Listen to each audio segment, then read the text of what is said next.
Chôl hơi bom phôn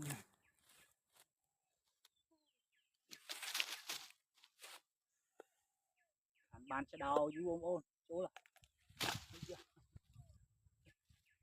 hơi ôm ôn chôl hơi bạn sẽ đào du chôl muối á 7 kg chiên tích ấy nó 7 kg ấy chôl hơi bom ôn mày lên khăn bạn sẽ đào hay 7 ngày thế bà chỉ cả lạc hai không đào chôl muối hay 7 kg chiên 7 kg chiên tích ấy chôl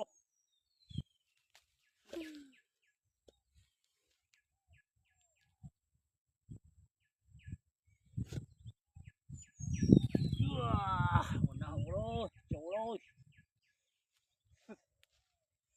chôl rồi bốn này cho mà cho ôn này nó có mấy cái bốn cho nó có cho